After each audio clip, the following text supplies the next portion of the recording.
तो क्या हाल है मेरे भाई लोग, मैं आशा करता हूं कि आप लोग ठीक होंगे। आज मैं बात कर रहा हूं साइलेंट स्टार नीलकमल सिंह।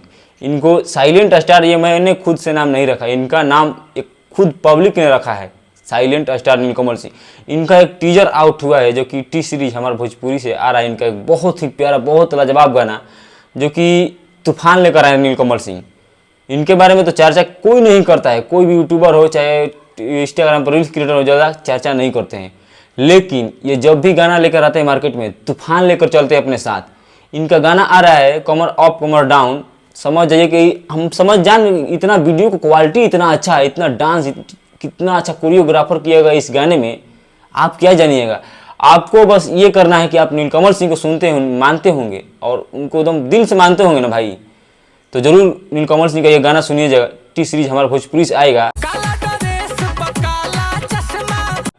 जिस गाने को लिखे आशुतोष तिवारी। मैं आशुतोष तिवारी को इसलिए जिक्र करता हूं क्योंकि ये गाना लिखते हैं भाई, मजाक नहीं करते। इतना शानदार शानदार गाना लिखे हैं, जैसे मैं पावर स्टार पवन सिंह को गाना लिख के दिए, खेसारी लाल यादव को दिए, अब नीलकमल सिंह भाई। मार्केट में कुछ दिन से नीलकमल सिंह का गाना नहीं आ रहा था, तो बहुत लोग कुछ ना कुछ अफवाह तो मचेबे करेंगे, यूट्यूबर का ये काम है। लेकिन नीलकमल भैया के जौन गाना आवता, समझ है कि मार्केट चीर फाड़ दी। जौन गाना का नाम है कमर अप कमर डाउन, तो हल्का मचाई। जौन गाना का म्यूजिक कंपोज किया विनय विनायक भाई, लाजवाब। वीडियो क्वालिटी इतना बढ़िया बात है ना, धुन बढ़िया लगता है, तारा जरूर अच्छा लगी। नीलकमल सिंह के गाना जरूर सुनी हो। आई गाना में फीचरिंग कैले बड़ी फिट डांसर बड़ी सृष्टि उत्तराखंडी। हम साहब वो हमेशा कहत रही ना, नीलकमल सिंह के जोड़ी सृष्टि उत्तराखंडी साथे इतना बढ़िया लगेला, इतना बढ़िया लगेला कि हम का बताई तारा के।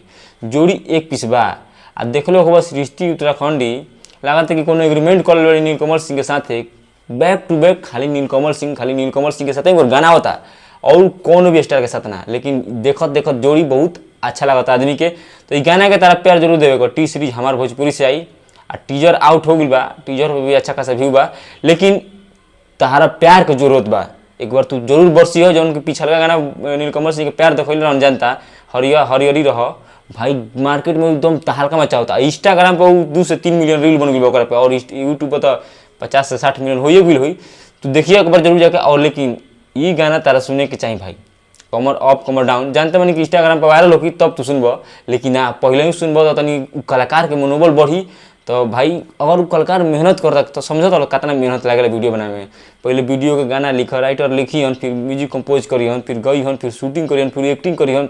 बहुत मेहनत बा, बहुत तालमेल बट। लेकिन तोहरा खाली स्किप करब, ऐसे गाना बाजी स्किप करब। लेकिन ना, एक बार तू गाना सुनी हो, तारा क्वेश्चन लागता, तू कमेंट करके जरूर बताइए। आई वीडियो को शेयर कर दिया, लाइक कर दिया।